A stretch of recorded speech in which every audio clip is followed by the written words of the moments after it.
အားလုံးပဲမင်္ဂလာပါခင်ဗျ Lucky Duty Channel ကပြန်လဲကြိုဆိုလိုက်ပါတယ်ခင်ဗျကျွန်တော်အဖွင့်နေ22ရက်နေ့မှာကြာတော့လွဲသွားတာပေါ့ခင်ဗျနော်ကျွန်တော်ကပေးထားတာက26 25ပေးတယ်ထွက်သွားတာက36နဲ့85 85မှာကျွန်တော်မွေးကနန်းမှာကျွန်တော်ပေးထားတာ83 85 88ပေါ့ခင်ဗျနော်ဒါမွေးကနန်းလေးပါကျွန်တော်မွေးကနန်းနဲ့တင်ထားပေးပါတယ်နော်အခုကျွန်တော်23ရက်နေ့12နိုင်10မိနစ်အတွက်နဲ့ညနေ4နိုင်ခွဲအတွက်ပထမဆုံးကျွန်တော်12နိုင်10မိနစ်အတွက်ထိပ်စီးလေးကိုကျွန်တော်တို့ကြည့်ပေးပါထိပ်စီးလေးကဒီနှလုံးပေါင်းချင်းပေါ့နော်ဒီနှလုံးပေါင်းချင်းကကျွန်တော်က30 3ည3ရက်ပါအောင်9နော်3ညရက်ပါအောင်9ဆိုတော့ကျွန်တော်ဒီမှာ9ထိပ်စီးနဲ့ကျွန်တော်9တလုံးရတာလေဟုတ်ပြီနော်နောက်တစ်ခုကျွန်တော်တို့ဆက်ကြည့်မယ်နောက်တစ်ခုကဒီမှာကျွန်တော်က9ရက်ဒီက9ရက်ဒီနှလုံးပေါင်းချင်း12 2ရက်ပါအောင်9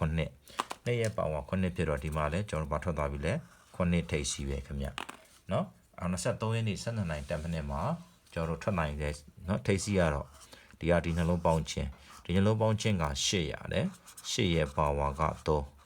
ဟုတ်ပြီเนาะ8ပါဝါ3ဆိုတော့ကျွန်တော်ကထိပ်စီးက3ထိပ်စီးခင်ဗျဟုတ်ပြီเนาะ3ထိပ်စီးကျွန်တော်တို့ရသွားပြီဒါက12နိုင်23ရက်နေ့12နိုင်10မိနစ်အတွက်ပေါ့အခုအပိတ်ကနန်းလေးကိုကျွန်တော်ဆက်ပြမယ်ထိပ်စီးကကျွန်တော်တို့3တလုံးရသွားပြီ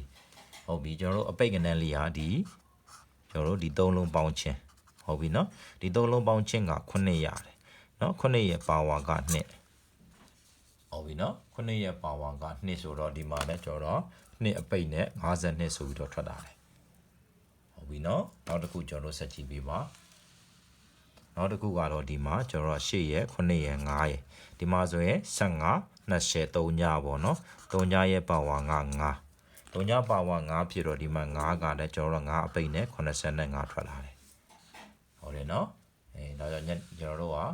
12နိုင်10မိနစ်မှာကျွန်တော်ဘာရမလဲဆိုတော့ဒီ3လုံးပေါင်းချင်းဟုတ်ပြီနော်ဒီ3လုံးပေါင်းချင်းကဒီမှာဆိုရင်22ပေါ့2ရဲ့ပါဝါက9ဟုတ်ပြီ2ပါဝါ9ဆိုတော့ဒီမှာကျွန်တော်တို့9အပိတ်နဲ့39ထွက်သွားတယ်ဒါကကျွန်တော်တို့20တိုင်းရှင်းခဲ့တဲ့39ဟုတ်ပြီနော်ဒါက12နိုင်10မိနစ်မှာ39မွေးကနန်းမှာလည်းကျွန်တော်39ပါရတယ်ဒါကြောင့်မို့39ကိုဦးစားပေးထိုးပေးကြပါဟုတ်ပြီနော်ဒါက12နိုင်10မိနစ်အတွက်အခုကျွန်တော်ညနေ4နိုင်ခွဲကိုကျွန်တော်ပြညနေ4နိုင်ခွဲလေးကြည့်ပေးပါခင်ဗျဟုတ်နော်ပထမဆုံးကျွန်တော်ညနေ4နိုင်ခွဲမှာကျွန်တော်ဘာရမလဲဆိုတော့ကြည့်မယ်ဆိုရင်ကျွန်တော်တို့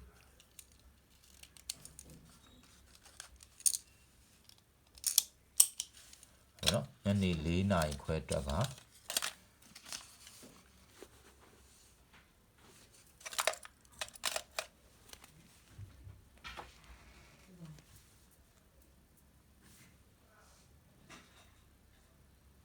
ညနေ4နာရီခွဲပထမဆုံးကျွန်တော်ထိပ်စီးလေးကိုကြည့်မယ်ခင်ဗျာနော်ပထမဆုံးထိပ်စီးကိုကြည့်မယ်ဆိုရင်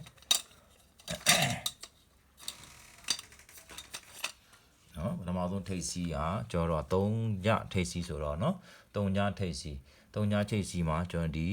1နဲ့9နဲ့ပေါင်းချင်း1 9ပေါင်းချင်းက3ညနော်3ညရဲ့နက်ခက်ကကျွန်တော်နက်ခက်ကိုယူပါတယ်3ညနက်ခက်က9ဟုတ်ပြီနော်3ညနက်ခက်က9ဆိုတော့ဒီမှာကျွန်တော်3ညကိုပဲယူလိုက်တယ်3ညထိပ်စီးဟုတ်ပြီနော်1နဲ့9နဲ့ပေါင်းတော့10 3ည3ညနက်ခက်က9မှာကျွန်တော်3ညပဲယူတာလေဒါကြောင့်ညနေ4နိုင်ခွဲမှာကျွန်တော်ကထိပ်စီးရဲ့နှလုံးဖြစ်ဖို့များသွားပြီခင်ဗျနော်နောက်တစ်ခုကလည်းဒီမှာဒီနှလုံးကိုပေါင်းချင်းကလည်း10ပဲ3ညရဲ့နက်ခက်ကလည်း9ပဲဒီမှာကျတော့ကျွန်တော်9ဓာတ်လိုက်ထွက်လာတဲ့အတွက်9တလုံးယူလိုက်တယ်နော်ထိပ်စီးပိုင်း9နောက်23ရက်ညနေ4နိုင်ခွဲ4နိုင်ခွဲမှာဒီနှလုံးပေါင်းချင်းကလည်းကျွန်တော်10 3ညပဲ3ညရဲ့နက်ခက်ကလည်း9ပဲအဲကြောင့်ထိပ်စီးကကျွန်တော်နှလုံးယူရမယ်ဆိုတော့3ညရဲ့ကျွန်တော်9ဟုတ်ပြီနော်3ညနဲ့9နဲ့ထိပ်စီးနှလုံးရသွားပြီဟုတ်ပြီနော်ဒါကထိပ်စီပိုင်းလေးပေါ့ခင်ဗျကျွန်တော်အခုအပိတ်ကိုဆက်ပြမယ်နော်အပိတ်ကိုကြည့်ပြီးပါအပိတ်ကတော့ရှင်းပါလေခင်ဗျကျွန်တော်ဒီ၄လုံးပေါင်းချင်းဟုတ်နော်ဒီ၄လုံးပေါင်းချင်းမှာကျွန်တော်ဒီက1 3 3ည4နော်3 1 3ည4ပေါင်းချင်း3 1 3ည4နော်ဒီ၄လုံးပေါင်းချင်း3 1 3ည4ပေါင်းချင်းက8ရတယ်ခင်ဗျနော်8ရဲ့ကျွန်တော်ပါဝါက3ဒီမှာကျွန်တော်3အပိတ်နဲ့3ည3ထွက်လာတယ်3 1 3ည4ထွက်ပေါင်းချင်းက8ရဲ့ပါဝါ3ဟုတ်ရဲ့နော်နောက်တစ်ခုကျွန်တော်ဆက်ကြည့်လိုက်မယ်နောက်တစ်ခုဆက်ကြည့်မယ်ဆိုရင်3 5 5 8ပေါင်းချင်းနော်3 5 5 8ပေါင်းချင်းက10 18 21 1ရဲ့ပါဝါက6 3558ပေါင်းချင်းကကျွန်တော်21 1ရက်ပါဝါ6ဒီမှာ6ပိတ်နဲ့86ထွက်လာတယ်ဟုတ်တယ်နော်86ထွက်လာတယ်ဒီမှာလာပြီခင်ဗျကျွန်တော်ညနေ4နိုင်ခွဲမှာဒီ4လုံးပေါင်းချင်းနော်ဒီ4လုံးပေါင်းချင်း56ပေါင်းချင်းက17 9နဲ့ပေါင်းတော့20 28ဆိုတော့8ရက်ပါဝါကကျွန်တော်တို့3ဖြစ်တယ်နော်8ပါဝါ3ဆိုတော့ကျွန်တော်တို့ဘာလဲပိတ်မယ်3ပိတ်မယ်3ည3 83ဟုတ်ပြီ83ကကျွန်တော်တို့နော်ထိုးရမှာကျွန်တော်နှစ်ကွက်ပဲထိုးရတော့မယ်ဒီမှာဆိုရင်3ခွန်3ကြီးဖြစ်နေဆိုတဲ့အတွက်ကျွန်တော်တို့နှစ်ကွက်ပဲထိုးရမယ်30ခွန်ဒါမှမဟုတ်83 3ည3နှစ်ကွက်ပဲထိုးရမယ်ဟုတ်ပြီနော်ဒါကတော့ကျွန်တော်တို့က20တိုင်းကြားခဲ့တဲ့ကနန်းလေး3ခွက်3ခွက်မှာမှဒီနော်ညနေပိုင်းနှစ်ခွက်ကတူတဲ့အတွက်ကျွန်တော်တို့ကဒီနှစ်ခွက်ကို main ထိုးပေးရမယ်အဲ့ဒီမှာခုနကျွန်တော်တို့တချို့ကမတွဲတက်ဘူးခင်ဗျကျွန်တော် comment မှာရေးထားပေးတယ်နော်အရန်ကွက်လေးတွဲပေးပါလို့ရေးထားပေးတယ်ဒီမှာဘာမှမခတ်ပါဘူးခင်ဗျနော်ရှေ့ရပါဝါ3ရှေ့ရနက်ခတ်ကကျွန်တော်1ဒီမှာဆိုရင်3ညရဲ့နက်ခတ်က9ဆို3ညပါဝါက9 2ရဲ့ပါဝါ9 2ရဲ့နက်ခတ်က4ရှေ့ရပါဝါ3ရှေ့ရနက်ခတ်က1အဲ့ဒီမှာကျွန်တော်တို့တွဲလိုက်ရုံပဲခင်ဗျဟုတ်ပြီနော်ကျွန်တော်ဥပမာတွဲပေးပြပါမယ်ဒီမှာ82နော်82ကျွန်တော်80ခွန်84ဒါကအရန်ကွက်တွေပေါ့ခင်ဗျပြီးရင်3ထိပ်နဲ့ဆိုရင်ကျွန်တော်တို့လာမယ်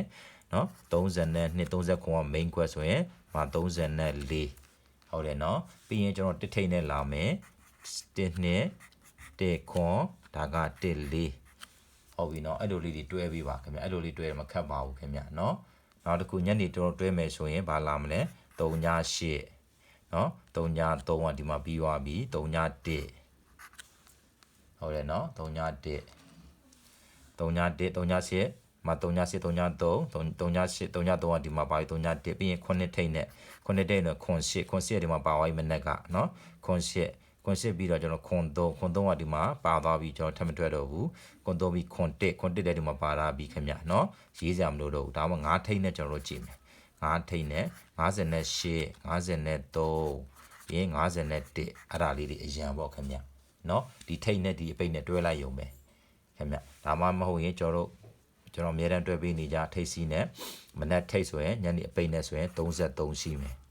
ဟုတ်ပြီနော်33ရှိမယ်ညနေထိပ်နဲ့မနက်ပိတ်နဲ့ဆိုရင်3ညခွန်ရှိမယ်